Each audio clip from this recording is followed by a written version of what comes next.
Clara Mercer had $11, a 10 and a 1 folded together in the front pocket of a jacket that didn't belong to her.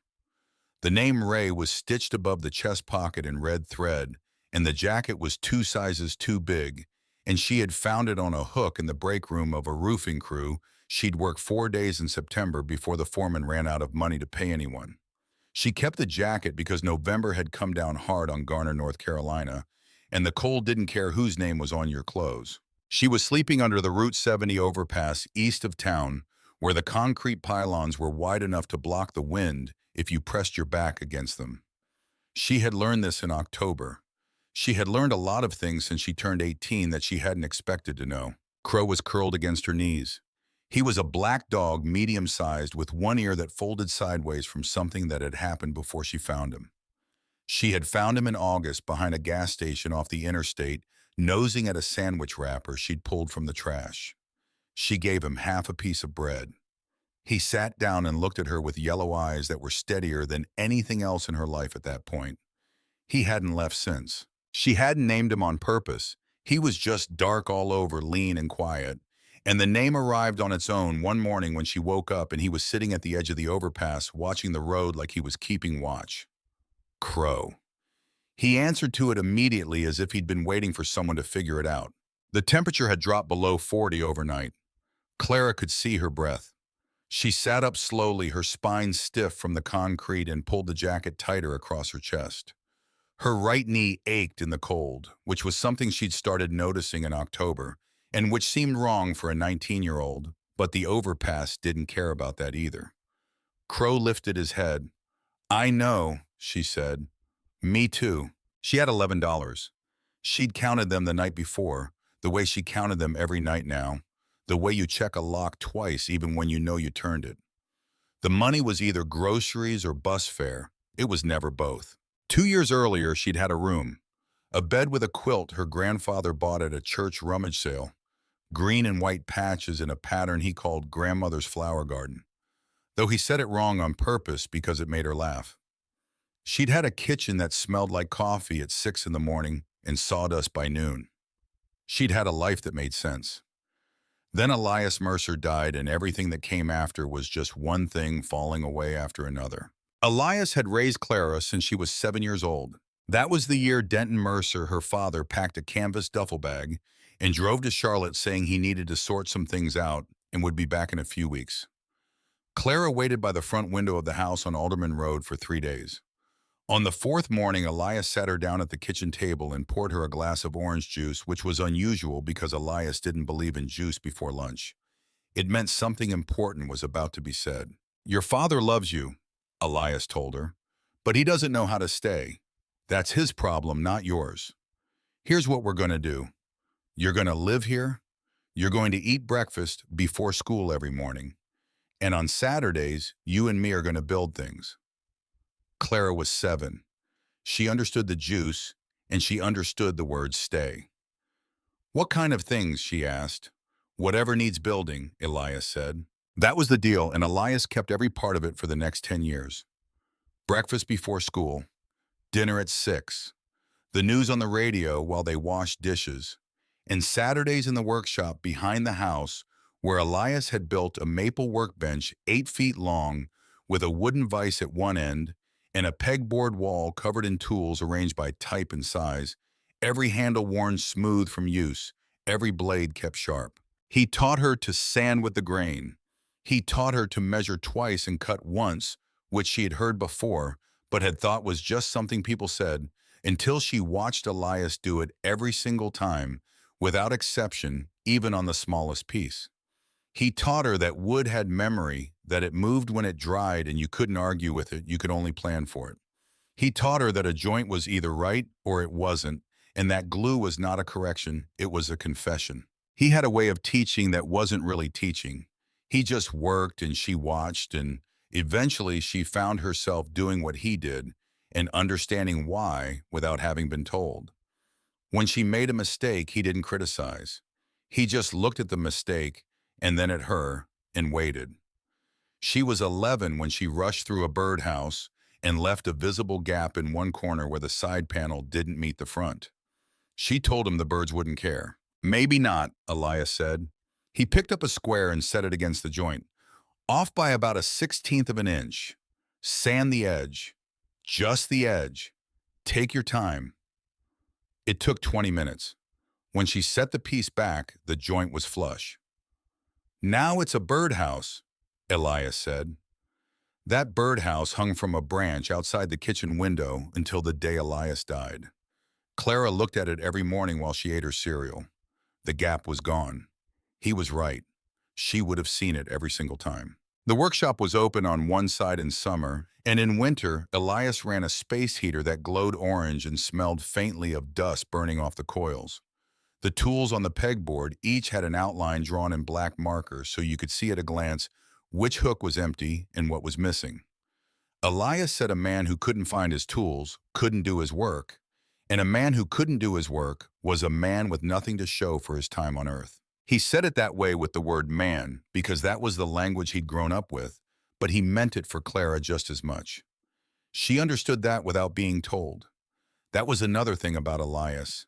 He assumed you were paying attention, and because he assumed it, you usually were. There was also a garage.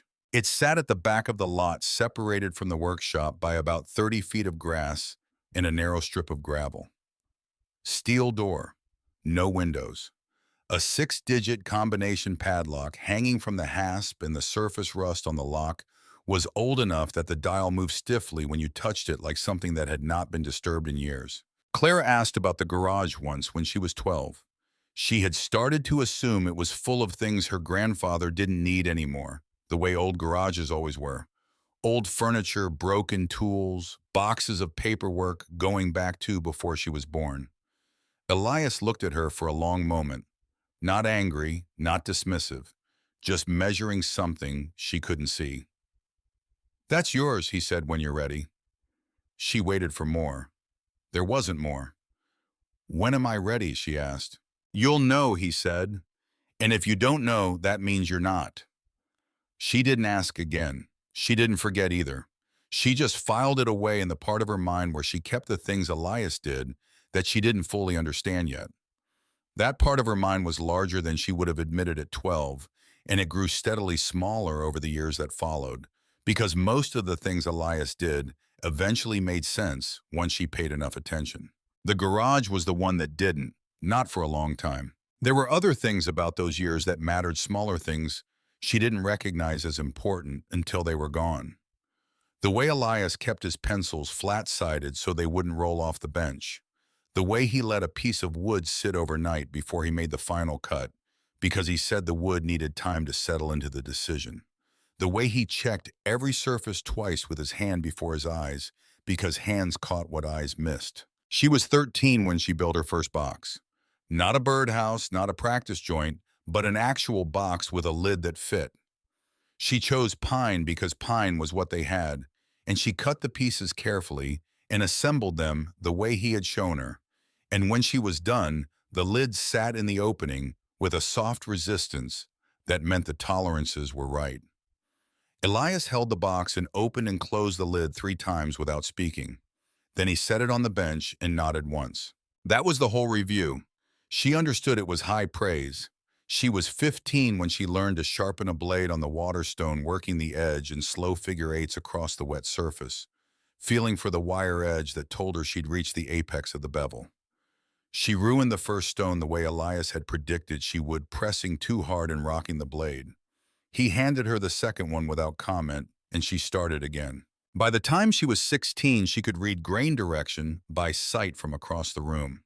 She could feel a twisted board by running her eye along its length the way you look down a rifle barrel. She could drive a nail flush without denting the surface in 3 strikes. She didn't know these were skills. They just felt like paying attention. For her 16th birthday in March of 2020, Elias gave her a box. Not a kit, not a project. A finished boxed walnut small enough to fit comfortably in one hand with dovetail joints so precisely cut that you had to run your fingertip along the seam to find where one piece ended and the other began. She had watched him make it over several Saturdays without knowing it was for her, thinking he was working on something else. And when he handed it to her wrapped in newspaper and kitchen twine, She understood that he had been hiding it in plain sight. Inside were two things: a pocket watch that hadn't ticked since before she was born, which Elias called a piece of sentimental jurisdiction, and a small card in his handwriting, for Clara, for keeping what matters. She asked about the watch. He said it had belonged to his own grandfather, and that it had stopped the day that man died, and he had never tried to fix it because some things were more useful stopped than running. She kept the box from that day forward. Through everything that came next, she kept it. Elias Mercer died on a Wednesday afternoon in September of 2021. He was 74 years old. His heart gave out while he was in the garden straightening a tomato cage, and the neighbors found him there in the grass with his hand still resting on the wire frame, gone at least an hour before anyone noticed. Clara was 17. She was at school when it happened. She came home to an ambulance in the driveway and May Calloway from down the road standing on the front porch with her hands over her face and her shoulders shaking. Clara stood at the edge of the yard and looked at the ambulance and understood before anyone had to say the words. She stood there for a long time. Crow would have come to her then, but she didn't have Crow yet. She was alone at the edge of the yard with the ambulance in the driveway and the understanding moving through her slowly the way cold water rises. The funeral was that Saturday. Denton showed up in a gray suit that pulled across his shoulders, looking thin and apologetic, which he usually did when he hadn't been around long enough to feel he had a right to take up space. Russell came with him. Russell was Denton's older brother, broader, louder, the kind of man who called everyone buddy and slapped you on the back and remembered what he wanted to remember and forgot the rest. He had visited Elias twice in the past decade. Both times he needed something. They sat in the front pew of the church. Clara sat in the second row. Nobody asked her to move up. After the service in the parking lot, Russell put a heavy hand on her shoulder and squeezed. He smelled like aftershave and something underneath the aftershave that wasn't quite right. "Listen," he said, "your grandfather didn't leave a will. That means the estate goes through probate and me and your dad are next of kin." He let that sit. "We'll make sure you're taken care of." Claire was 17. She nodded and said okay. She didn't know what probate meant. She found out quickly. Within 2 weeks, Russell had arranged for a locksmith to change the locks on the house on Alderman Road. Denton cleared Elias's checking account, which had less in it than either of them expected. The truck, a 1992 Ford that Elias had kept running through, determination and a standing account at the parts counter in town, was sold to a dealer in Raleigh for $1,200. Clara never saw any of it. She came home from school one afternoon to find 3 cardboard boxes stacked on the front porch. Her clothes, her school things, 3 paperback books, and the green and white quilt from her bed. Russell's business card was taped to the top box with a phone number written on the back and a note that said, "Call if you need anything." She kept the quilt. She left the card. She also kept the wooden box.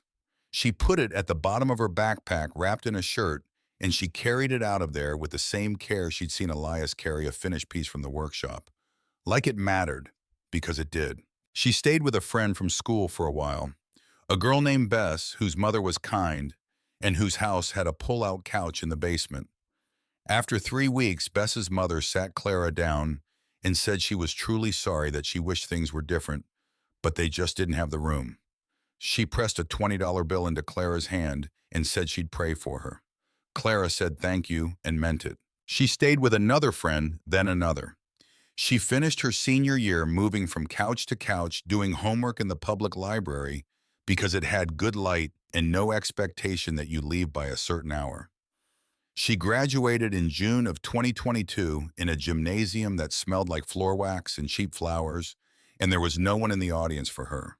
She walked across the stage, shook the principal's hand, and carried her diploma to the bus stop. The couches dried up after that. When you're no longer in school, the reason for people to make room for you becomes less obvious. By August, she was sleeping outside, and that was when Crow found her behind the gas station, and she gave him half a piece of bread, and he sat down and looked at her with those steady yellow eyes, and for the first time in a long time, something in the world had chosen to be near her. She kept Elias's wooden box through all of it. through every couch and every night on concrete and every morning waking up colder than the one before. The box was at the bottom of her backpack, always wrapped in the shirt she used as a pillow. The pocket watch inside had not ticked since before she was born, and she had not tried to fix it because Elias had been right about some things being more useful stopped than running. The watch was proof that he had existed. She didn't need it to tell time. On the night of November the 14th, 2023, it rained. Not the kind of rain you wait out under an awning. The kind that moves sideways and finds every gap in everything you thought was solid. Clara had wedged herself and Crow into the deepest corner of the overpass, but by 2 in the morning the wind had shifted, and the rain was coming in from the east, and there was nothing to do but pull the jacket tighter and wait. By morning her backpack was soaked through, her spare pair of socks, the paperback she'd been reading for 3 weeks, its pages fused together at the edges, and the wooden box. She pulled it out of the backpack and wiped the surface with her sleeve. The walnut had gone dark with water. When she opened it, the felt lining along the inside bottom had peeled away at one corner, lifting from the wood in a soft curl. She pressed it back down. It curled up again. She pressed it again, and it curled again, and she peeled it back a little further, not to damage it, but just to understand how bad the water had gotten underneath. That was when she saw the numbers. 6 digits carved into the raw wood beneath the felt, with the tip of something fine, a knife or a narrow chisel pressed deep enough to catch shadow. Small and deliberate. She had to angle the box toward the gray light coming under the overpass to read them, and even then she had to look twice to make sure she was seeing what she thought she was seeing. The carving was Elias's. She knew his handwriting, the way she knew his voice, the particular press of it, the way certain letters leaned into each other. She had seen it on grocery lists and in the margins of the woodworking books he kept on the shelf above the workshop radio, and on the small labels he taped to jars of nails and screws. These numbers were his cut by the same hand that had made the dovetail joints on the box itself, made on purpose, made to be hidden, made to be found only if the felt was peeled back. She sat in the wet and looked at the numbers and felt something move through her that was not quite a feeling and not quite a thought. The padlock on the garage had a 6-digit combination dial. She had carried the combination in her backpack through every night under every overpass for 3 years, through every couch and every cold morning, in every job that lasted 4 days and paid enough for food, but never enough for a room. It had been in her backpack since the day Elias gave her the box, since her 16th birthday, since the last good March she could remember. She had been carrying the way in the whole time. Crow was on his feet already watching her with his yellow eyes, his good ear forward, and the folded one tilted sideways. "Come on," she said. She stood up and slung the backpack over her shoulder and started walking. The old Mercer property on Alderman Road was 12 miles southeast of the overpass, out past the edge of where the subdivisions ended and the 2-lane road began. Clara used to walk it sometimes as a girl when she missed the school bus, though that walk had been toward the smell of coffee and sawdust and a man who always had the radio on at dinner. This walk was different. This walk was toward a steel door and a 6-digit lock in the dark, with wet denim stiffening at her knees and her shoes soaked through from the grass along the road shoulder. She walked for 2 hours. Crow kept pace beside her, head low, ears flat against the wind. Cars passed in both directions without slowing. She hadn't expected them to. The rain quit after the first hour. The air turned sharp and cold and still. The road reflected the sky pale gray, and the fields on either side were dark and flat under it. She walked and didn't think about what she might find. She just walked because that was the only useful thing she could do right now, and Elias had taught her that useful was better than clever in most situations. She reached the property a little after 10 at night. The house had new curtains in the windows, pale yellow, the kind you buy without thinking too hard. A car she didn't recognize sat in the driveway, and there was a light on in the room that used to be the kitchen. She looked at it for only a moment. Somebody else's light in the rooms where she used to eat dinner and listen to the weather forecast and fall asleep on the couch with her head on her grandfather's arm. She didn't stop walking. She went around the fence line through wet grass that finished what the rain had started on her shoes past the workshop shed, which was dark and seemed smaller than she remembered, the way most things from childhood do when you come back to them after loss. Everything seemed smaller now except the things that mattered. The garage was at the back of the lot. It sat on a narrow strip running along the tree line, separated from the rest of the property by a survey marker and a line in the county records that she would later learn Elias had been very careful about. The steel door looked exactly as it always had. No windows. The padlock hanging from the hasp, dull with surface rust, the shackles solid as the day it was put there. Elias had built things to last. That was the one true thing about him that everybody in a three-county radius seemed to know. Clara stood in front of the door. Crow sat beside her, ears forward, watching the steel like it might do something. She pulled the wooden box from her backpack. She tilted it toward the faint glow coming from the house windows and read the numbers one more time, though she had already memorized them somewhere between the overpass and the county road. Then she reached for the lock. The dial was stiff. She had to hold it in both hands to feel the resistance give way as she turned it. Left, right, left again. Slow and careful, the way Elias had taught her to do everything that had consequence. She landed on the last number and felt something happen beneath her thumb. A small, clean, definitive click, like a sentence arriving at its period. The shackle released. She pulled the lock free and set it on the concrete pad at her feet. She put her hand on the door handle. Cold iron, rough with weather, real under her palm. She pulled. The door groaned against the pad as it swung outward, heavy on its hinges, and it caught against the weeds that had grown thick along the foundation wall. She pushed through them and got the door open and stood at the threshold. The smell hit her first. Sawdust. Clean, dry, undisturbed sawdust. The kind that settles deep into concrete over years and stays there long after the work is done. And underneath it, linseed oil and cedar and something else she couldn't name at first, something sweet and layered, and then she recognized it and her throat closed. It was the smell of Elias's hands after a Saturday in the workshop, the smell of every surface he'd ever made, the smell that meant he had been there, that he had spent time, that he had made something from what had been nothing. It had been 2 years since she'd smelled it, and it arrived all at once in the dark of that doorway and hit her the way that grief does, sometimes not like a blow, but like a door opening in a wall you'd thought was solid. Crow nosed past her into the dark. Clara stayed at the threshold. She stood there and breathed. Then she pulled her phone from her jacket pocket. 2% battery. She turned on the flashlight and raised it. The beam moved across the back wall and she stopped breathing. Tools. Dozens of them, perhaps 100, hung on white pegboard that ran floor to ceiling across the entire back wall. Chisels and hand planes and draw knives and marking gauges, carving tools and coping saws and spokes halves, arranged in rows so precise they looked like something printed. Each one had its black marker outline and a small label below it in Elias's handwriting. Nothing was out of place. Nothing was dusty. The pegboard looked like it had been organized by a man who knew exactly where every tool belonged and had made sure that someone coming after him would know too. In the center of the space, a workbench. Heavy, at least 8 feet long maple like the one in the workshop, with a wooden vise at one end and a leather-bound journal resting on the surface. A carpenter's pencil laid flat across the cover, its flat sides keeping it from rolling. And in the far corner, shapes.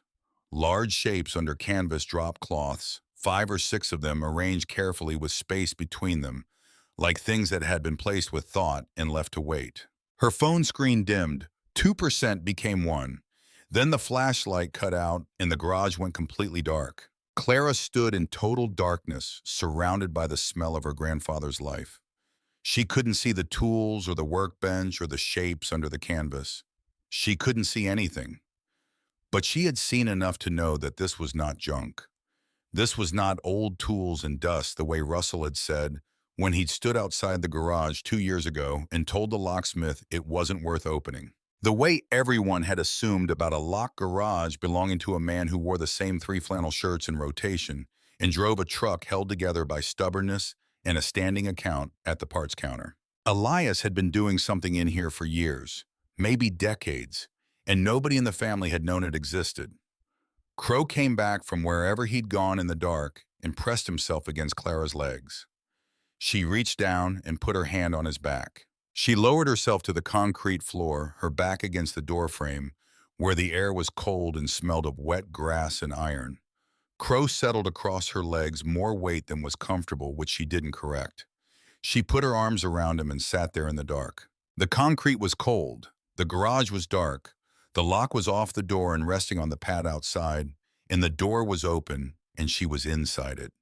Inside the thing Elias had told her was hers, when she was ready, inside the smell of his hands and his Saturdays and the decade of mornings she had spent in this man's house, learning how to pay attention. For the first time since September of 2021, she did not feel like she had nowhere left to go. She was already there. She slept. She hadn't planned to, but the cold settled into something bearable, and Crow's weight was warm across her legs, and the smell of the garage was the closest thing to home she had encountered in 2 years, and her body made the decision without consulting her. She woke once briefly when the wind moved through the door, and the drop cloths rustled in the corner, and she thought for a moment she was somewhere else, somewhere warm. And then the concrete came back to her, and the cold and the dark, and she tightened her arms around the dog and went back under. She dreamed about this birdhouse, the gap in the corner, Elias handing her the sandpaper and not saying anything else. When she woke for good, it was gray outside, the particular gray of early morning in November, and birds were moving in the tree line behind the garage. Her neck was stiff. One cheek had gone numb against the concrete. She sat up and looked at the open door in the growing light and understood in the way you understand things in the first minutes after waking, when your mind is still honest with itself, that she did not know what was under those canvas cloths. She did not know what was in the locked metal box she had glimpsed behind the workbench in the last half second before her phone died. She did not know what was in the leather-bound journal. She knew the smell. She knew the tools and their outlines and their labels. She knew the precise and deliberate way everything had been placed and left. She knew that Elias had meant for her to be here.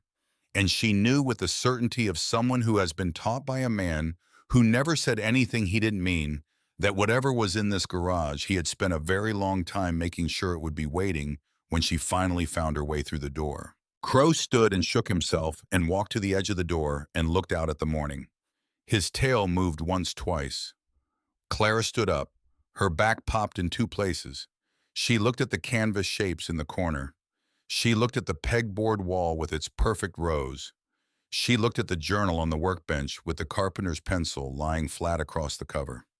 She took a breath of sawdust and linseed oil and cedar and the cold November morning coming in through the open door. Then she stepped fully inside and let the door stand open behind her and went to see what her grandfather had left her. The first canvas came away in a slow pull, stiff with years of stillness, and Clara stood back and looked at what was underneath.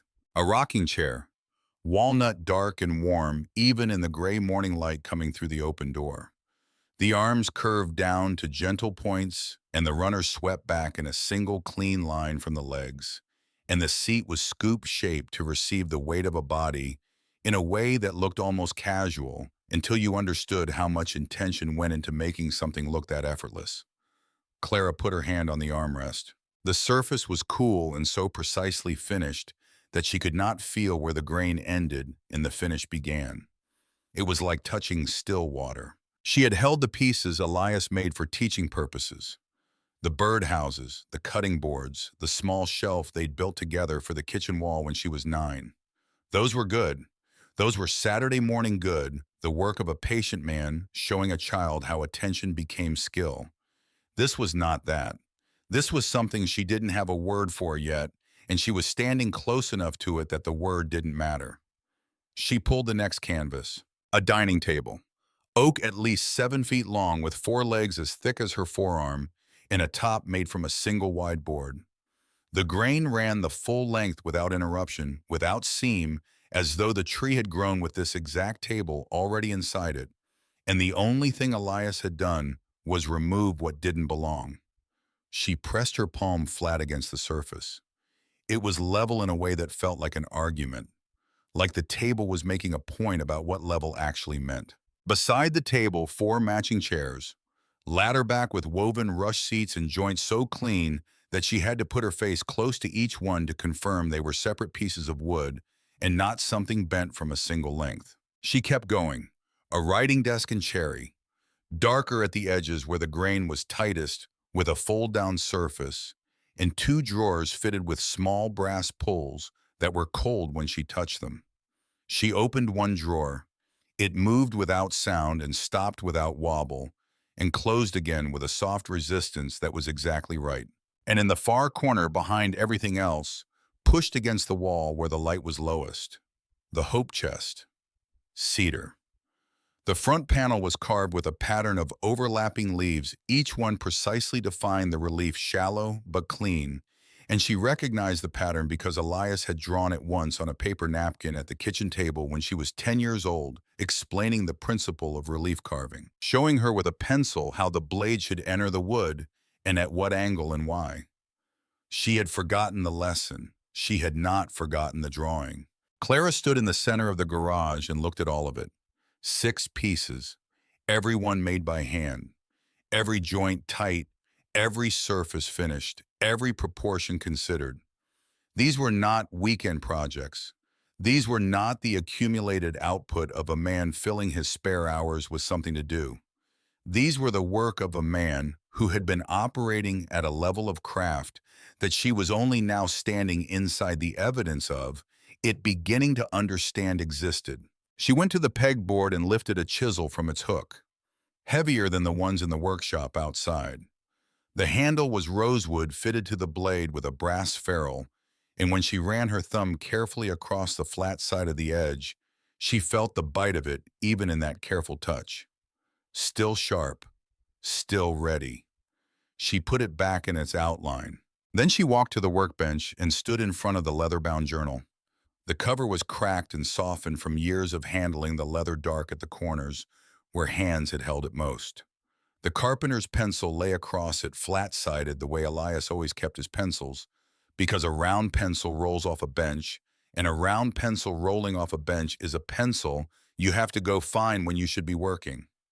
She opened to the first page. The handwriting was his, neat, slanted, slightly right, each letter pressed deep and deliberate into the paper. If you're reading this, Clara, then I'm gone, and you found the combination. Good. That means you were ready even if it doesn't feel like it yet. I wrote this journal for you. Not all at once. Over a lot of years. Some of it is about wood. Some of it is about other things. But mostly it's the things I wished I had more Saturdays to teach you. Start with the chisel cabinet, second shelf left side. There's a set of Japanese water stones I want you to learn to use. You'll wreck the first one. That's all right. There are 3 more behind it. Clara closed the journal and held it in both hands for a moment. She could hear his voice in the words. The same cadence, the same economy, the same assumption that she would do the work. She opened it again and turned the page. Each entry was a lesson followed by a note. How to sharpen a plane blade. How to read grain direction before committing to a cut. How to tell heartwood from sapwood by color and weight, in the way each one moves when it dries. Between the technical entries were shorter passages, more personal, written in the same matter-of-fact hand. I built the rocking chair the year your grandmother got sick. She died before I finished it. I finished it anyway. Some things you finish because stopping would be worse. The hope chest is cedar because your mother liked the smell. She left before I could give it to her. I started the dining table the year you came to live with me. I wanted to build something big enough for a family to sit around. It took me 3 years to finish. By then it was just you and me, and we ate at the kitchen table with the radio on. I never brought it out. But I didn't build it for a reason.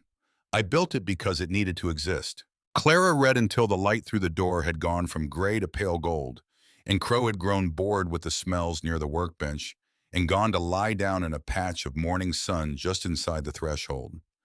She read slowly, giving each entry the time it needed before moving to the next. She was on the 4th page when she heard footsteps in the wet grass outside. Crow raised his head but didn't bark. A woman appeared at the edge of the doorway. Short, white-haired, wearing a quilted vest over a flannel shirt and rubber boots caked with mud. She had a canvas bag in one hand and a thermos in the other, and she stood at the threshold with the morning light behind her and looked at Clara with eyes that were sharp and unhurried. "I heard something out here last night," she said. "Figured it was either a raccoon or someone who belonged." Clara recognized her after a moment. May Calloway. She lived a quarter-mile down the road. She had been standing on the porch of the house on Alderman Road the day the ambulance came with her hands over her face and her shoulders shaking. "I remember you," Clara said. May stepped inside. Her eyes moved across the pegboard, the workbench, the uncovered furniture, taking it in, the way an experienced person takes in a room, not scanning but reading. She was quiet for a long time. Then she said softly, as though speaking to the room itself, "Oh, Elias." She shook her head once. Then she turned to Clara. "When did you last eat?" "Yesterday morning." "That's not an answer." May held out the thermos. "Coffee, still hot. There's bread and peanut butter in the bag. Sit down." Clara sat on the concrete threshold and ate 3 sandwiches while May stood inside the garage and looked at the furniture. She touched the rocking chair with just her fingertips, the way you touch something in a place where signs tell you not to careful and uncertain of what you're allowed. "I knew he was talented," May said. "He fixed things for people on this road. Screen doors, porch steps. Once he rebuilt Helen Parker's entire front railing and wouldn't take a dollar for it. But I never knew about this." She turned to Clara. "Do you understand what these are?" "He built them," Clara said. "He did, but this isn't hobby work. You can see a whole life in what a man builds when nobody's watching." She ran her palm along the arm of the rocking chair. "This is the work of a master. Your grandfather was a master craftsman, and he never told a single soul." Clara set down the sandwich and looked at the rocking chair. "He told me once that the garage was mine when I was ready," she said. "He never said what was in it." "That sounds exactly like Elias Mercer." May sat down on an overturned wooden crate near the door. She folded her arms across her chest. "Did he ever mention pieces showing up at estate sales?" she asked. "Or at the craft fair in October?" Clara shook her head. "Every few years, a piece of furniture would turn up in this county, signed on the underside with an initial and a last name. E. Mercer. Just that. People started to take notice. A woman at my church paid $400 for a side table because someone told her E. Mercer pieces were something worth having. Said she'd been looking for one for a long time." May looked at the dining table, the writing desk, the hope chest in the corner. "I asked Elias about it once. He said he didn't know what I was talking about. Then he changed the subject." She smiled briefly. "The quietest man I ever knew. And somehow half the county had a piece of his work sitting in their house without knowing where it came from." Clara looked at the rocking chair, then at the dining table, then at the tools on the wall. Her grandfather had built all of this. Elias Mercer, who wore the same 3 flannel shirts in rotation and drove a truck with 200,000 miles on it, and never bought new, when old could be fixed, had spent years building furniture that nobody commissioned and nobody saw and nobody knew existed, had given pieces away without explanation, and had locked the rest behind a steel door and hidden the combination in a birthday present he made with his own hands and gave to his granddaughter 4 years before he died. May left an hour later after making Clara promise to come to her house that evening for a proper meal and to see the spare room, which was small but warm and had a lock on the door. Clara promised. May drove back down the road in a truck that needed a new muffler, and the sound of it faded into the trees and the garage was quiet again. Clara went back to the workbench and picked up the journal. She read through the morning. Each entry built on the last, the way good joinery builds each piece, making the next one more stable. Elias on wood movement. Elias on tool maintenance.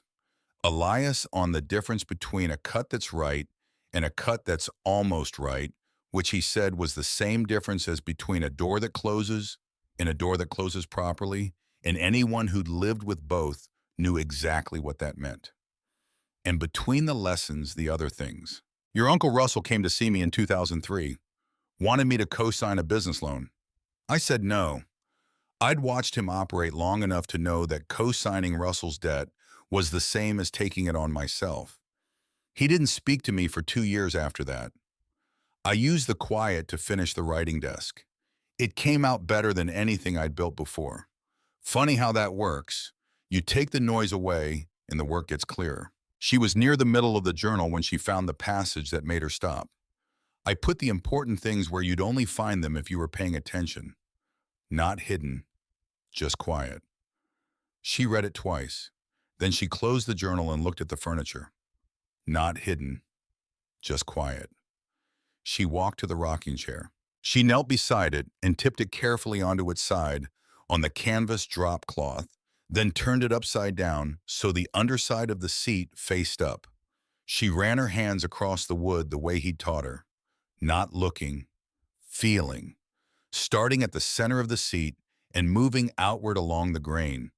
Slowly, her fingertips reading the surface the way you read something written in a language you're still learning. Near the back edge where the seat met the rear support rail, she stopped. There was a section that felt different. Same color, same grain direction, but the texture was a fraction smoother than the surrounding surface, as though a slightly different process had been applied to a very small area, or as though the wood beneath had been sealed differently, or as though it was not in fact the same continuous piece of wood. She leaned close. In the morning light, she could just make out what she was looking for. A hairline seam no wider than a pencil mark forming a rectangle roughly the size of a playing card. She pressed it with her thumb. The panel shifted.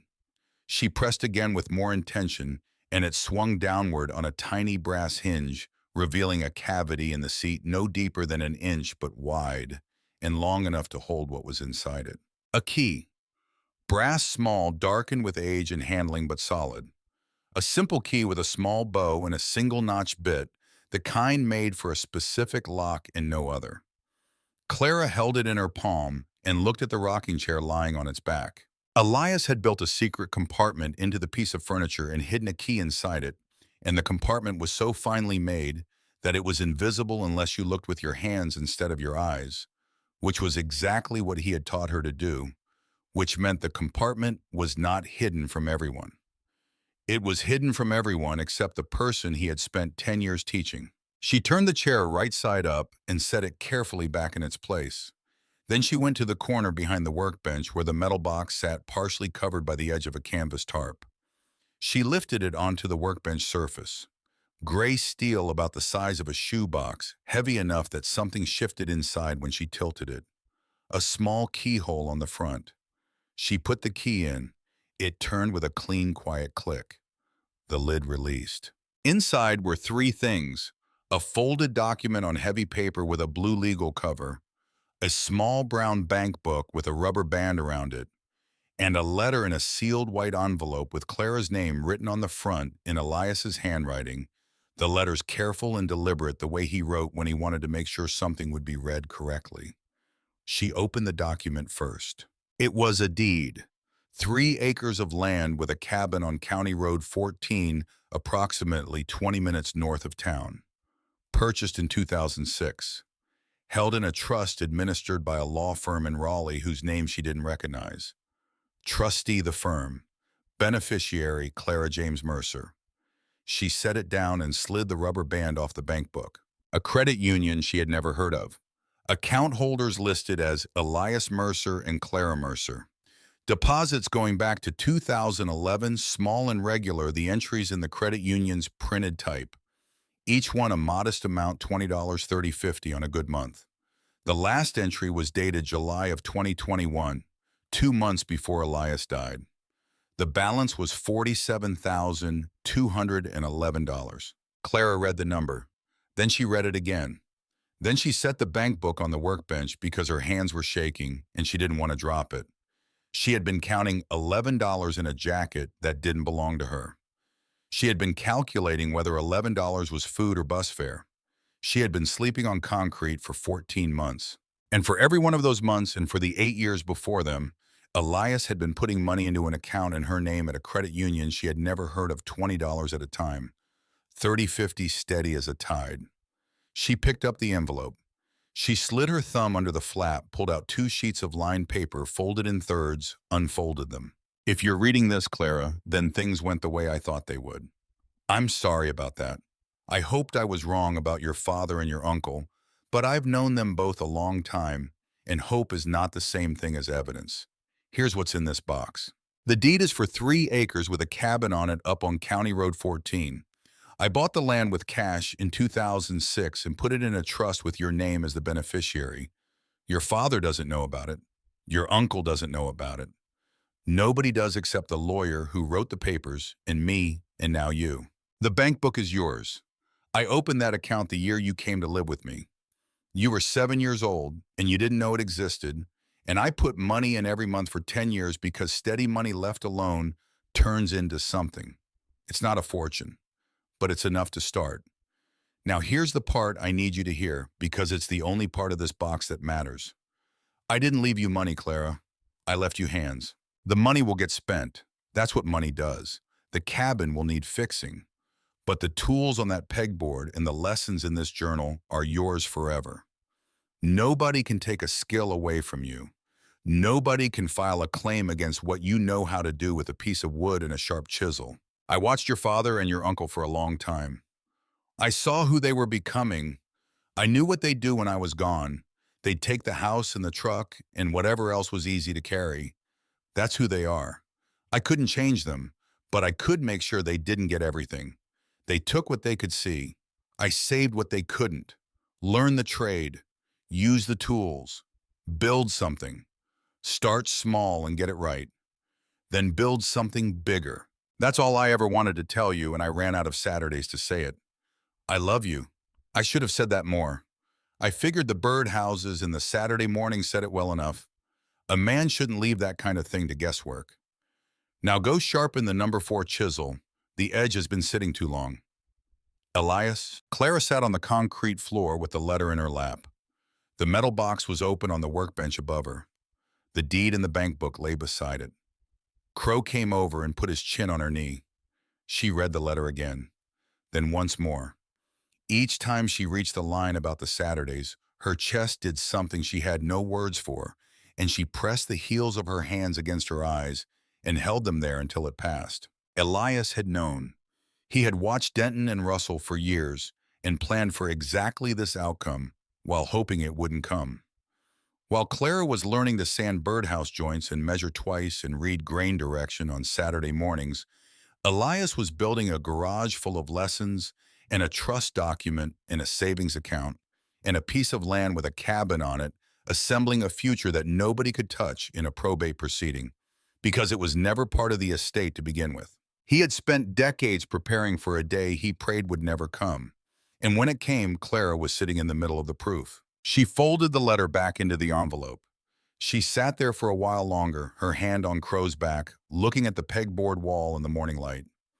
Then she got up, went to the chisel cabinet on the second shelf, left side, found the number 4 chisel in its cloth wrapping, and carried it to the workbench. She set the blade against a piece of scrap oak on the bench and made one careful cut. The wood curled away in a thin, clean ribbon and dropped to the surface. She made another, and another. May came that afternoon as she'd said she would with candles and a wool blanket and a casserole dish wrapped in foil, and she left them without ceremony and without a long speech about it. Clara spent the rest of the day in the garage. She opened every drawer in the workbench. She found the water stones Elias had mentioned wrapped in cloth on the second shelf, left side, exactly where the journal said they would be. The next morning, she told May about the box. She sat at May's kitchen table with the deed and the bank book and the letter laid out between them, and May read the letter twice without saying anything. When she set it down, she took her glasses off and rubbed her eyes. "That sounds exactly like something Elias would do," she said. "Plan for the worst and keep it completely secret from everyone, including the person he was trying to protect." She folded her hands on the table. "He never said a word to me." "He wouldn't have," Clara said. "He would have been afraid that if I knew I wouldn't work as hard for the skills." May looked at her. "You figured that out yourself." "It's in the letter, not directly, but it's there." May nodded slowly. "There's a man in town you should talk to. He runs a furniture shop on the main road. His name is Frank Dutton. He's been dealing in handmade pieces for 30 years. If anyone can tell you what Elias's furniture is actually worth in real numbers, it's Frank. Clara borrowed May's truck that afternoon and drove one of the ladderback chairs into town. Frank Dutton's shop was a long, low building set back from the road with a hand-lettered sign above the door and a front window crowded with tables and chairs and a tall case clock that Clara could hear ticking from the parking lot. Frank was behind his workbench refinishing a dresser when she came in. He was perhaps 60, lean with sawdust on his forearms and reading glasses pushed up onto his forehead. He looked up when the bell above the door rang. "Help you." "I have a chair my grandfather built," Clara said. "Someone told me you might be able to tell me what it's worth." Frank set down his sandpaper and came around the bench.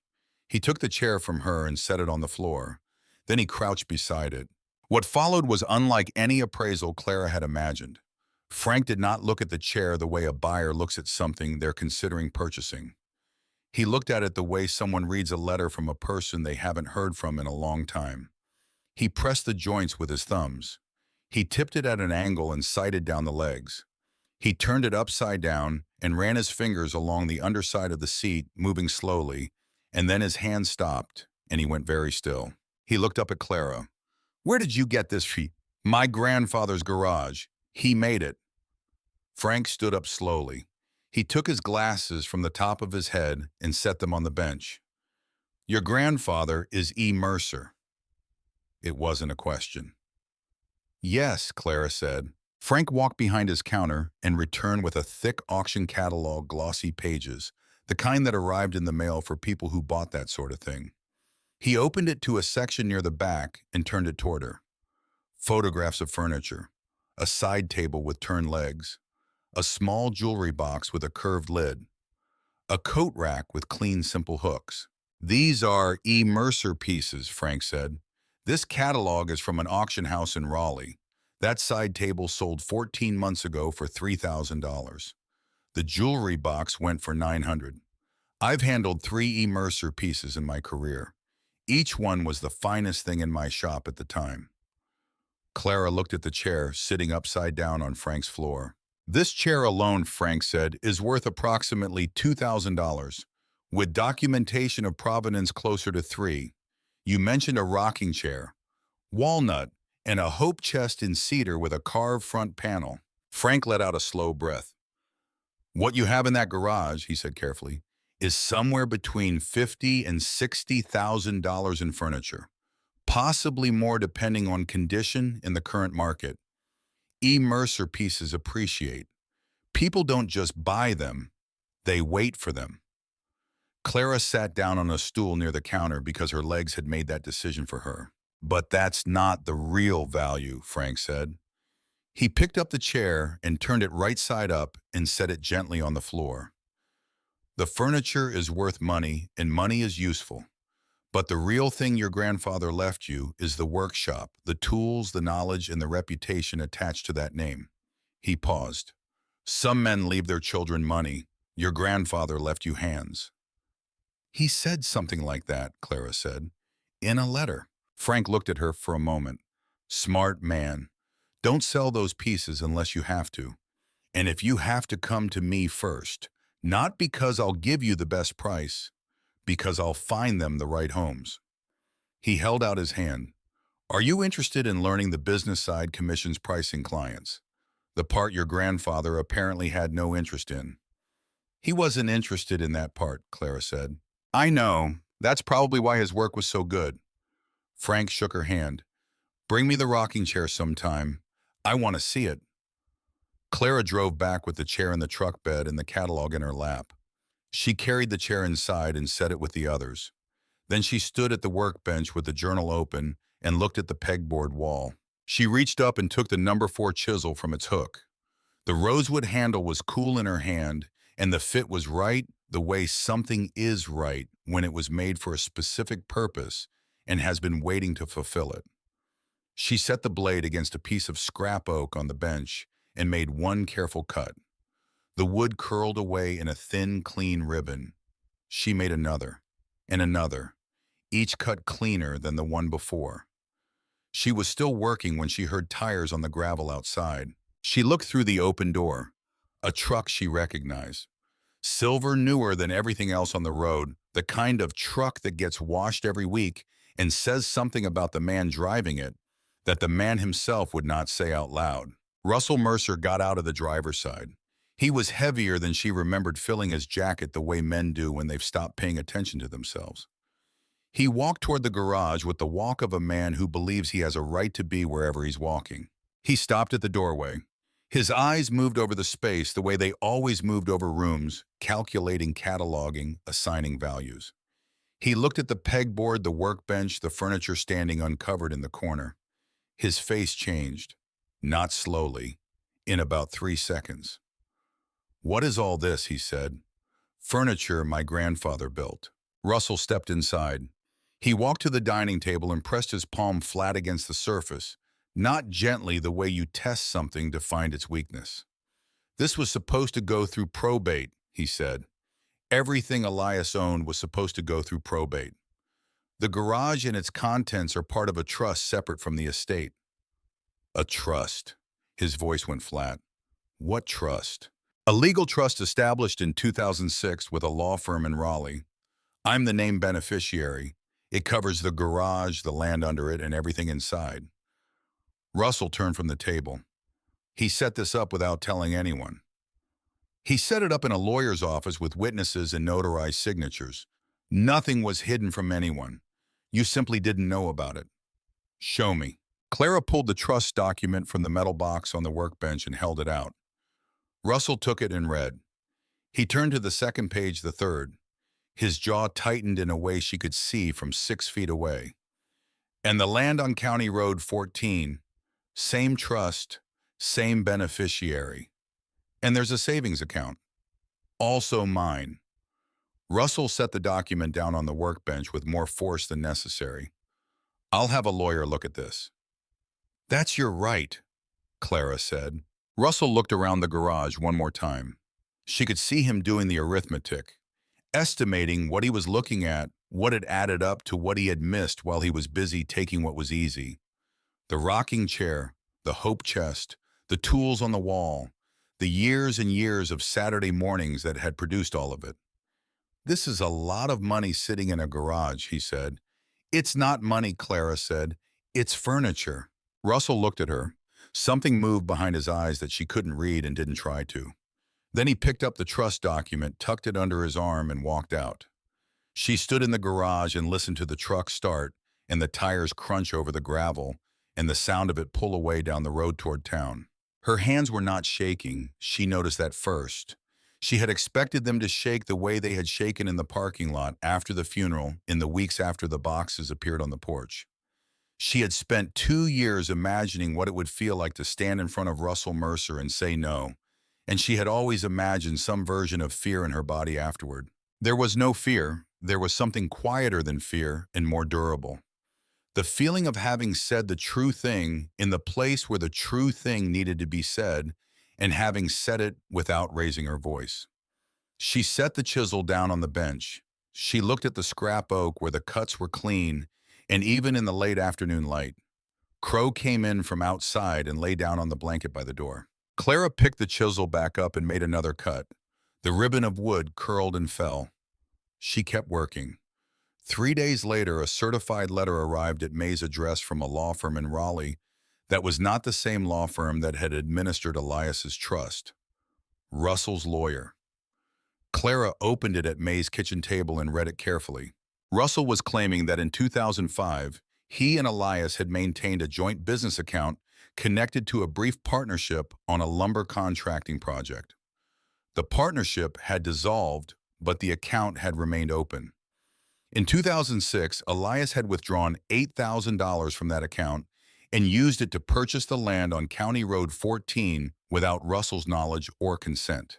Russell's lawyer was arguing that this gave Russell a legal claim to partial ownership of the land and everything on it, and was requesting a temporary freeze of all assets tied to the trust while the matter was reviewed by the court. The freeze had already been granted. Clara read the letter again. She set it down flat on the table. May was at the counter with her back turned pouring coffee, And she said nothing because she understood that some things needed a moment of silence before they could be spoken about. Clara thought about the garage, the deed, the bank book, the $47,000 she had not touched yet, the cabin on County Road 14 that she had not yet seen, but which existed on a piece of paper in the metal box, in which Elias had bought with cash and placed in trust for her 18 years ago. Potentially frozen, potentially in dispute. She thought about what Russell had said in the garage. He did not sound like a man who was right. He sounded like a man who was looking for a door he could open. Then she picked up the journal from the table where she had carried it along with everything else, and she turned to the page she had read 3 days ago and read again now. Elias's handwriting. The entry dated April of 2007. Russell signed the release form today.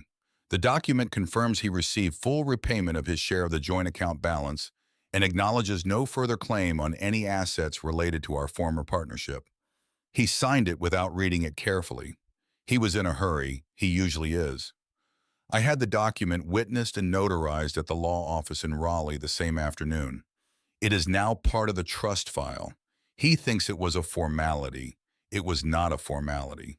I have known for a long time what Russell would do when I was gone. I have tried to prepare for every version of it. This is one version. Clara closed the journal. She sat at May's kitchen table with the certified letter from Russell's lawyer on one side and the journal on the other. The coffee May had poured was getting cold in the cup, and neither of them mentioned it.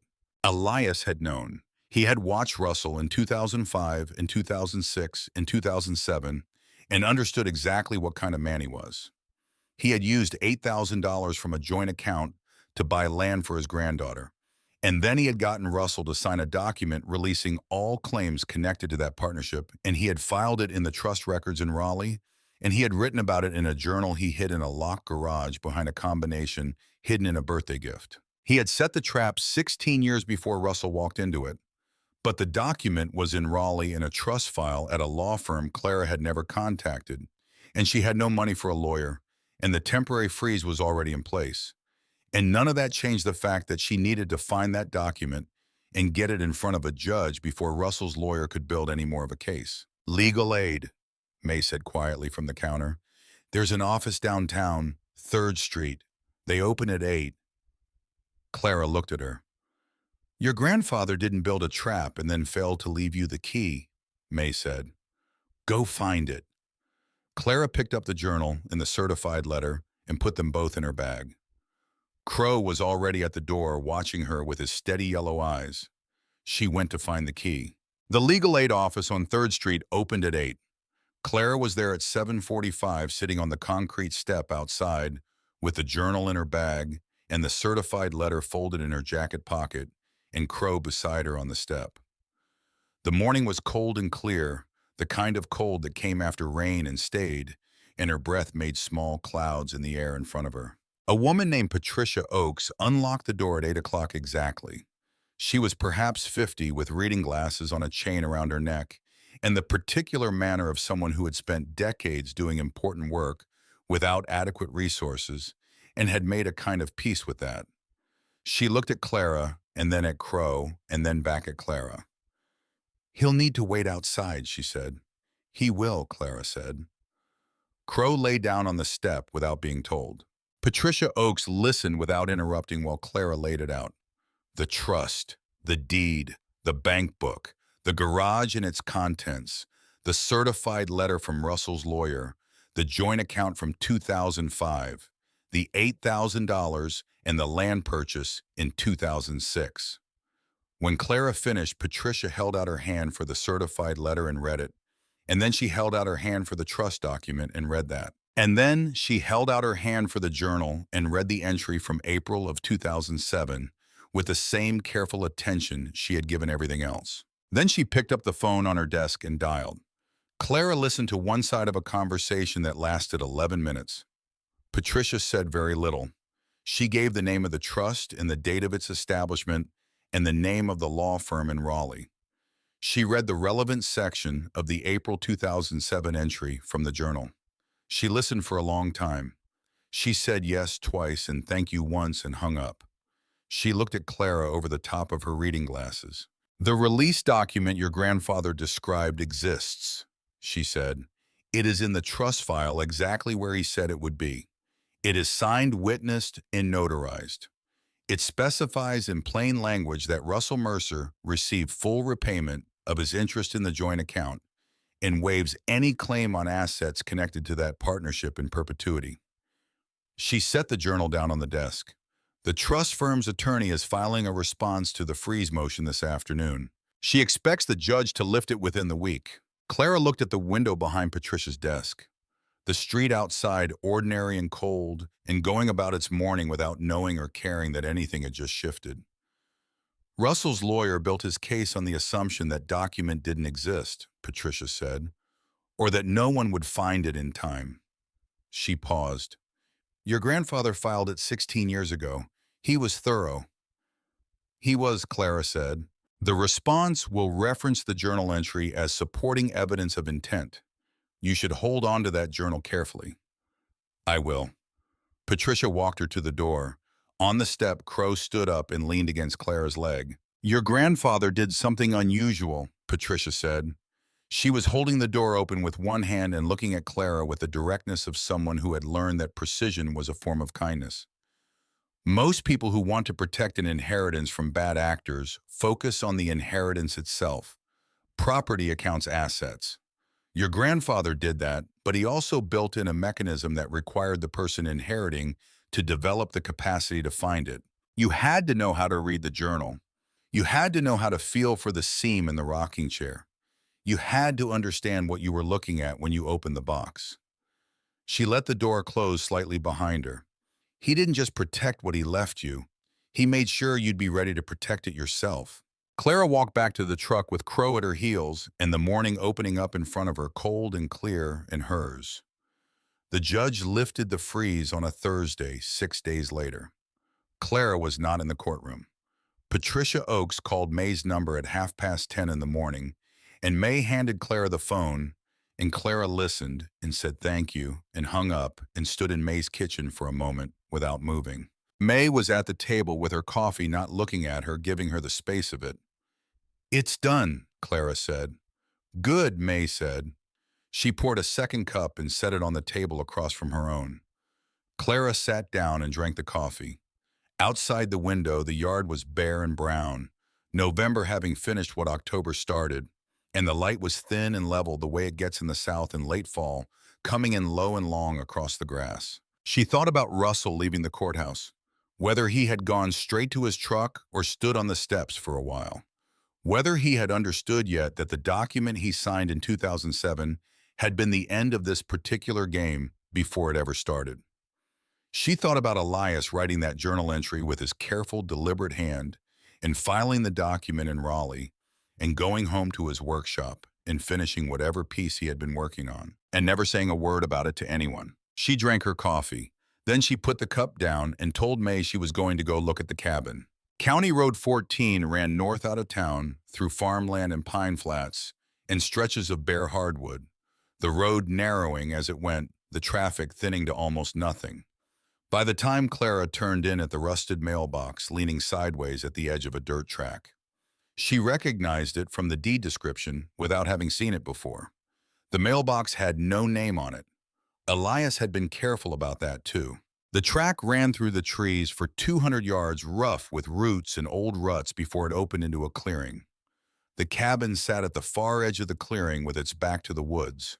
Small one-story, a covered porch running across the front, and a lean-to attached to the left side.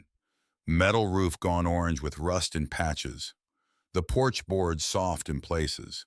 One window cracked in the lower left corner. Clara got out of the truck and stood in the clearing and looked at it. It was not much. She knew that without needing to be told. But the walls were straight.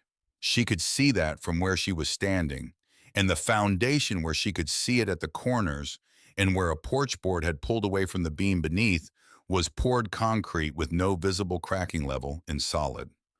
The framing members she could see through the gap in the porch skirting were heavy timber post and beam properly joined. Elias had built this cabin the way he built everything else. The surface could wear down. The bones would hold. She walked to the porch and tested each board with her weight before trusting it. The front door was unlocked. She pushed it open and went inside. One room, wood stove in the corner with the pipe running through the ceiling, a kitchen counter along the back wall with a sink and no faucet, a bathroom through a narrow doorway with a toilet and a shower stall, both dry, the plumbing roughed in but not fully connected. The walls were bare studs in the back half and finished drywall in the front, as though Elias had started from the entrance and worked his way back and stopped somewhere in the middle for reasons the cabin didn't explain. On a shelf above the kitchen counter, 3 glass jars, nails, screws, wood glue, the same kind of jars he kept in the workshop on Alderman Road labeled in the same hand. Clara stood in the center of the room and turned slowly. He had started this. He had meant to finish it. Maybe he had run out of time. Maybe he had always meant for her to finish it herself. Knowing Elias, probably both things were true at once. She walked back out to the porch and sat on the step, which was solid, and looked at the clearing and the tree line and the pale sky above the pines. Crow sniffed the base of each porch post in turn and then came and sat beside her. "Well," she said to him, "it's ours." He thumped his tail twice and put his nose into the cold air. She started with the roof. Not because the roof was the most important thing, but because water was the enemy of wood, and everything in the cabin was wood, and the rust patches on the left side of the metal roofing were pulling away from the flashing in 2 places and letting water pool instead of run. May had a bucket of roofing tar in her garden shed. Clara borrowed it along with a brush and a ladder and spent a Saturday morning on the roof in the cold working the tar into the gaps until the seams were sealed. It wasn't permanent, but it was the right next thing. The porch boards came next. She pulled the soft ones up and found pressure-treated lumber stacked under a tarp behind the lean-to, dry and solid, exactly the right dimension, left there by someone who had known what the porch would eventually need. She cut the new boards to length in the lean-to and fitted them one at a time, nailing each one square to the beam beneath, checking with a level before moving to the next. May drove her to the hardware store in town on a Wednesday morning. The owner was a heavy-set man named Callum Briggs, who had been behind that counter so long he seemed to be part of the building. He looked at Clara when May introduced her. "You're Elias Mercer's granddaughter," he said. It was not a question. "Yes, sir." Callum Briggs nodded once slowly as though confirming something he'd already suspected. He pulled a notepad from under the counter and wrote something on it and handed it across. 20% off anything you need," he said. "Show this at the register." "You don't have to do that. Elias fixed my back door 8 years ago. Wouldn't take $1. He put the notepad back under the counter. "I've been waiting for someone to show up who I could pay that back to." The plumber came on a Tuesday. He was a wiry man named Doug Prentice, who drove a truck that had seen better decades and who arrived without being asked, which was how Clara discovered that May had called him. He spent 3 hours under the kitchen sink and in the crawl space beneath the cabin, reconnecting the water lines, and when Clara came to ask what she owed, he was kneeling with a wrench in his hand and didn't look up. "Your grandfather drove out in a January ice storm to fix my mother's porch railing," he said. "She was afraid of falling on the ice. He worked 4 hours in the cold and ate a sandwich she made him, and that was the whole transaction." He tightened something under the sink. "This is me settling that account. Don't make it more complicated than it is." Clara didn't make it more complicated. Frank Dutton came by one Saturday with his truck bed loaded with hardwood cutoffs. Cherry and walnut and oak, some pieces 3 feet long, some shorter, all of them too good to burn and too small for the commissions he built. He stacked them in the lean-to without ceremony. "Practice pieces," he said. "Your grandfather started you on softwood. These are harder. They'll teach you things pine can't." He looked at the lean-to with its concrete floor and good north light coming through the open side. "This would make a decent workshop," he said. "I thought so," Clara said. Frank nodded. He looked at her for a moment with the appraising eye he used on furniture, not unkindly.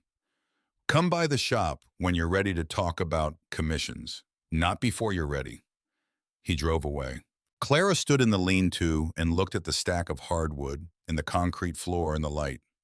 Then she went to May's truck and began moving Elias's tools. She did it one load at a time, wrapping each tool in a towel before laying it in the truck bed so nothing would knock against anything else.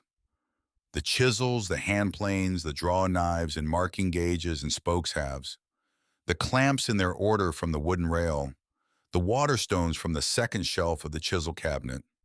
She moved the pegboard last, carrying it in one piece and hanging it on the lean-to wall where the light was best. She arranged the tools the way Elias had arranged them, each one in its outline, each one labeled in his hand. When she was finished and stepped back, the lean-to looked like a room that had always known what it was for. Different walls, same hands. The first commission came through Frank on a Wednesday in early February. A woman named Sylvia Crane from the south end of the county had seen the ladderback chair in Frank's shop and asked who made it. Frank had explained briefly, and Sylvia had asked if the person who made it could build a bookshelf for her daughter's room. 4 shelves, pine wide enough for picture books on the bottom and paperbacks on top. She wanted it painted white eventually, but she wanted the wood underneath to be worth painting. "I don't want particle boards," Sylvia told Clara when she came by the lean-to to discuss it. She was a straightforward woman in her early 40s who looked at the tools on the wall and the stack of hardwood with the expression of someone who knew what they were looking at. "My daughter is 6. She'll have this thing for a long time.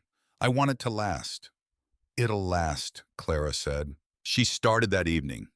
She chose clear pine from a stack she'd bought at Callum Briggs's hardware store and laid the boards on the workbench the way the journal described, looking at the grain, looking at the color, looking at how the light moved across the surface before deciding which piece went where. She picked the 4 cleanest boards for the shelves and 2 wider ones for the sides.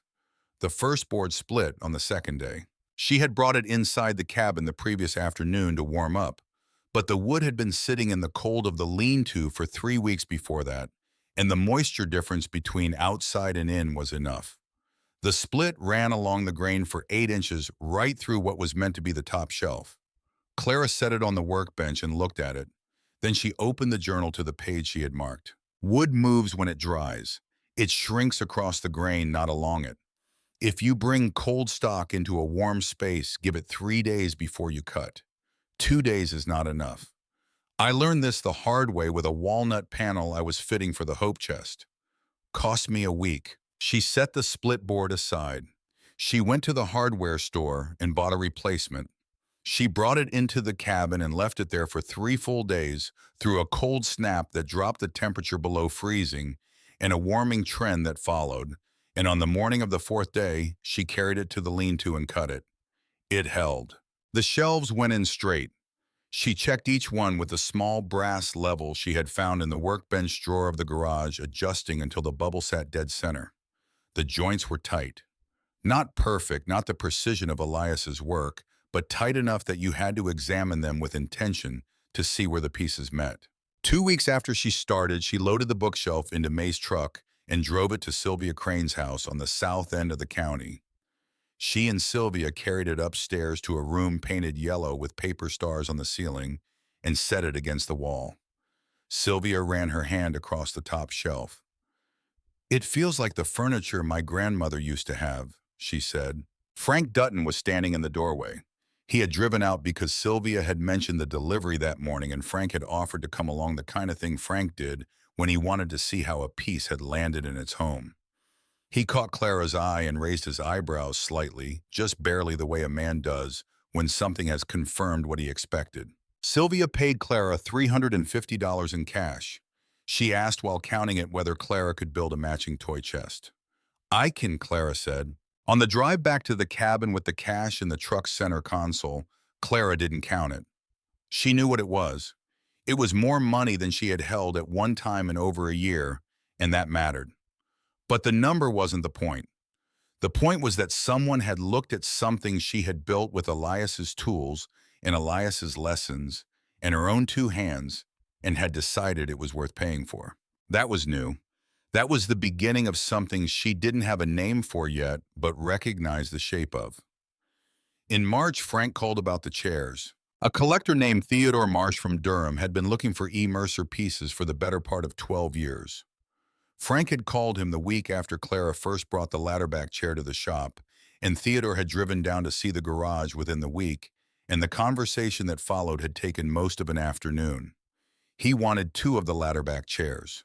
He had looked at all four and considered the rocking chair and studied the dining table with the reverence of a man standing in front of something he understood was important.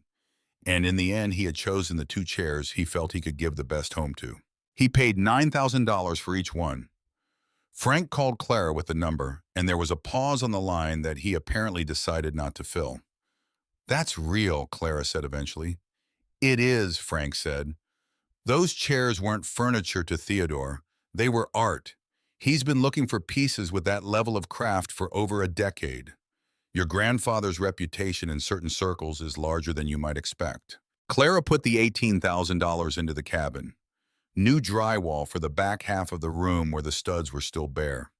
A second-hand propane stove from a restaurant closing in town in good condition, the kind built to outlast everything around it.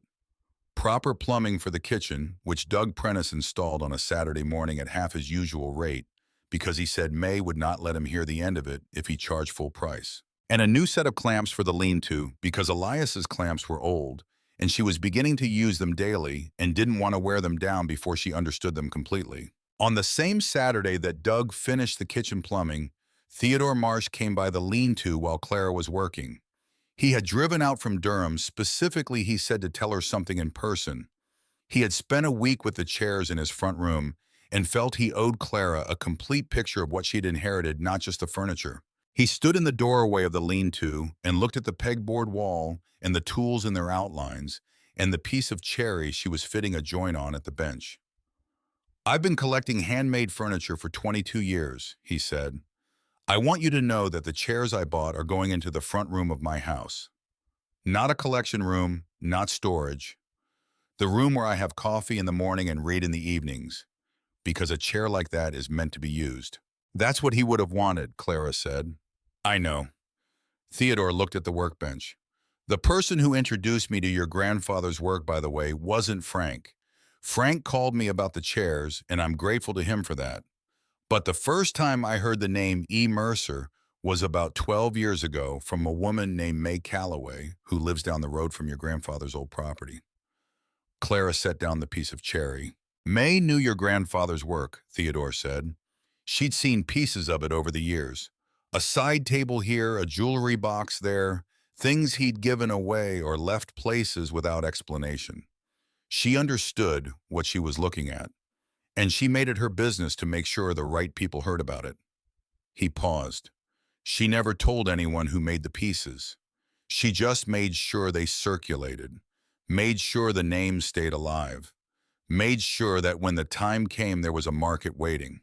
Clara looked at the lean-to door. Through it she could see the clearing and the tree line and the edge of the road.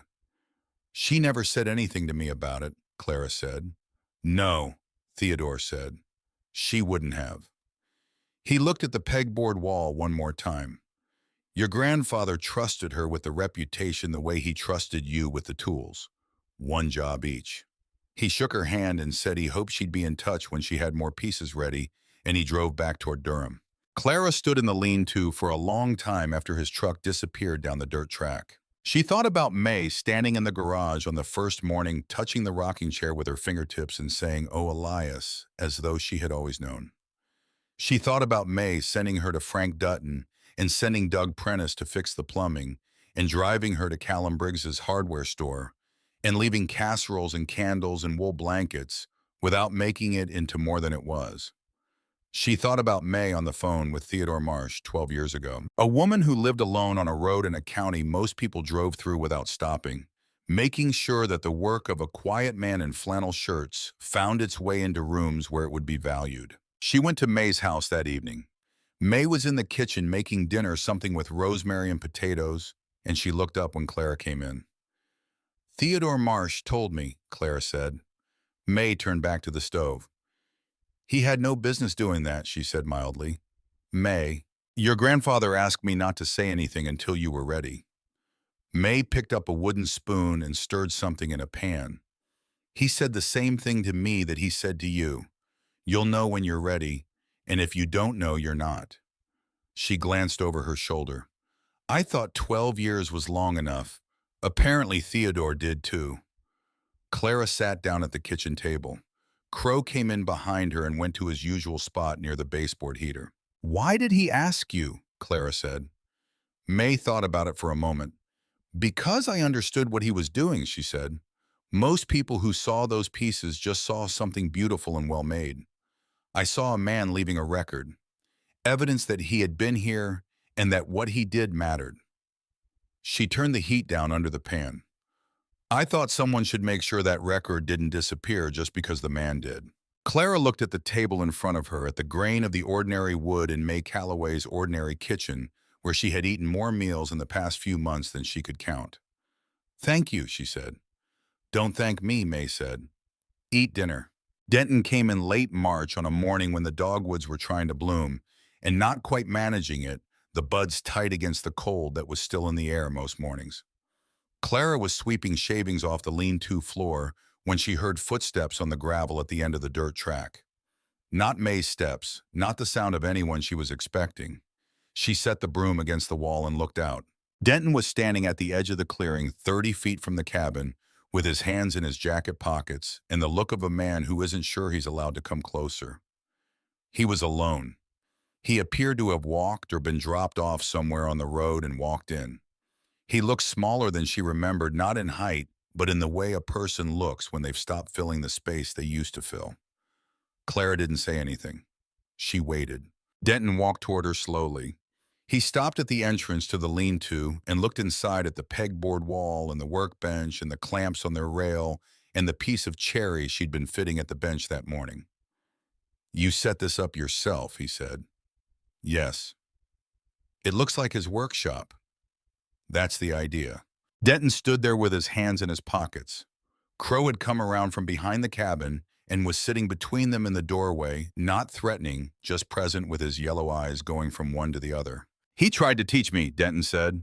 His voice was rougher than she'd expected, not angry, just tired in the way of someone who has been carrying something for a long time without putting it down. When I was about your age, Saturday mornings in the workshop, he wanted me to learn.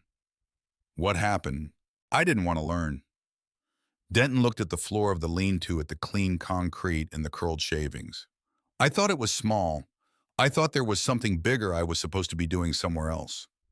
He paused. I went to Charlotte and did nothing particular for a very long time. Clara picked up the chisel from the bench and turned it in her hands, not working, just holding it. I'm not asking you to forgive me, Denton said. I know what that would sound like coming from me at this point.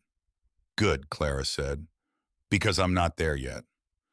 Denton nodded.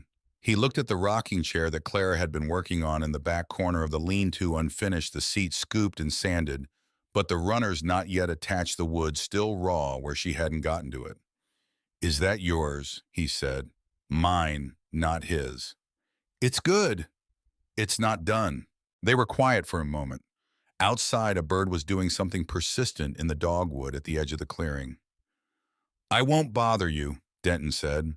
I just wanted to say it. About my father. About not listening when I had the chance. He looked up from the floor. And about what you've built here. Clara set the chisel down on the bench. You can come by, she said. If you want to, you don't have to walk out from the road. May has a truck. She'll give you a ride if you ask her. Something moved in Denton's face that she couldn't fully read. Surprise, maybe, or the particular relief of hearing something you expected to be refused. He looked at her for a moment, and then he nodded once.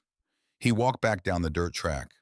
At the tree line, he stopped and looked back at the cabin and the lean-to and the clearing, taking it in the way you look at something when you're not sure how many more times you'll have a reason to look. Then he kept walking. Clara stood in the lean-to doorway, with Crow leaning against her leg, and watched until her father disappeared into the trees. She didn't know what to do with the visit. She didn't try to decide. Some things were like wood that had been in the cold too long. You brought them in and left them alone and came back when they were ready to be worked and not before. Some joints you didn't force. Spring came in slowly that year. The morning stayed cold into April, but the light came earlier and lasted longer, and the clearing in front of the cabin turned green in a way that seemed almost cautious, as though the grass was checking first before committing. Clara finished the rocking chair on a Saturday in late April. She had chosen walnut from a salvage yard outside of town boards, from a set of old church pews the yard owner had been planning to burn. The wood was 80 years old, seasoned past anything she could have bought new, the grain tight and dark and full of the time it had taken to become what it was. She shaped the arms the way Elias had shaped the arms of his chair, curved down to gentle points, but she made the back taller and narrower, proportioned for her body and not his. The way a chair should be made for the person who will sit in it. The runners she cut from a single board matching the grain across both pieces, so the two sides came from the same place in the wood and looked it. The seat she scooped by hand with a scorp, working in slow passes, stopping and sitting in it, and working again until the hollow fit her without a ridge or a pressure point anywhere. She sanded everything through 4 grits, each one finer than the last, taking her time between them. Then she rubbed the wood with linseed oil in 2 coats and let each coat dry fully before applying the next. The walnut turned dark and warm under the oil, the grain rising and catching the afternoon light in a way that made the wood seem to breathe. When she set the chair on the porch and sat in it, it didn't wobble. The runners were even and the arc was smooth and the back was at exactly the right angle, and the arms were exactly where her arms wanted to be. She sat there for a while without moving. Crow came up from the clearing and lay down in the sun at the edge of the porch and thumped his tail twice. Before she carried it inside, she did what Elias had taught her to do with every finished piece. She laid it on its back on the drop cloth and ran her hands across every surface, one last time starting at the center of the seat and moving outward along the grain slow and deliberate, her fingertips reading what her eyes might miss. She reached the back edge of the seat, near where it met the rear support rail, and stopped. Her fingers had found something, a section of wood fractionally smoother than the wood around it. The same color, the same grain direction, but the texture was different in a way so subtle that you would only feel it if you were specifically paying attention, if you had spent years being taught to read surfaces with your hands instead of your eyes. She pressed it with her thumb. The panel shifted. She pressed again, and it swung downward on a tiny brass hinge, revealing a cavity no deeper than an inch in the underside of the seat. Clara sat back on her heels and looked at it. She had not planned this. She had not measured for it or drawn it on the plan she'd sketched in the journal margins. But somewhere in the hours of fitting and shaping and refitting her hands had done what they had been taught to do, had built a space for keeping something, had hidden it in the work itself in exactly the way that Elias had shown her was possible. She had made something that was unmistakably hers, and it was made in his image, not copied from it, grown from it the way a tree grows from the ground it was planted in, shaped by everything that came before, and reaching towards something that hadn't existed until now. The compartment was empty, a small dark space waiting to hold something she hadn't chosen yet. She closed the panel.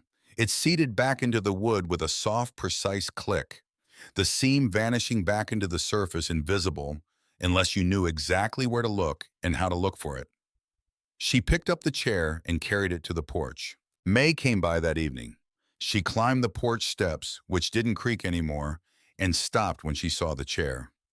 She stood there for a long moment, and then she walked around it once, looking at it the way Frank looked at furniture, which was the way Elias had looked at everything worth looking at. Elias would have liked that, she said. He would have told me the back angle was about 2 degrees too steep, Clara said. And then what? Then he would have pulled up a crate and watched me fix it without saying anything else. May laughed. It came out easy and genuine, the laugh of someone who had known a person well enough to recognize them in what they left behind. Clara laughed too, and it felt like something that had been held back for a long time finally finding the door. He'd be proud of you, May said. She said it simply, without embellishment, the way you say something you know to be true. I know, Clara said. She did know. That was the thing she had come to understand over the months since she had turned the lock and pulled open that steel door and stood in the dark smelling sawdust and linseed oil and cedar. Elias didn't need to be present for her to hear him. The journal said it. The tools said it. The rocking chair with its hidden compartment said it, the one she had found with her hands and not her eyes, the way he had taught her to find things that mattered. And now her own chair said it in the same language, in the same hidden grammar of secret spaces and careful hands, and work done right because there was no good reason to do it any other way. Every Saturday morning they had ever spent together said it in the particular language of flush joints and sanded surfaces, and one more careful pass with the plane before you call something finished. May went home when the light went. The clearing settled into its evening sounds, the birds sorting themselves out in the trees, the wind coming down from the north with the last of the day's cold in it. Clara sat on the porch in the chair she had built and watched the pines go dark against the sky, and Crow lay at her feet and breathed slow and easy. On the workbench inside the lean-to, Elias's journal lay open to the last page she had read. She was near the end of it now. She had been reading it slowly the way he had written it without rushing, giving each entry the time it needed before moving on. Beside the journal, a piece of walnut she had brought in from the lean-to 3 days ago to acclimate. Dark and heavy and full of time, the grain running straight and even across the face of it. She had not decided yet what it was going to be. That was all right.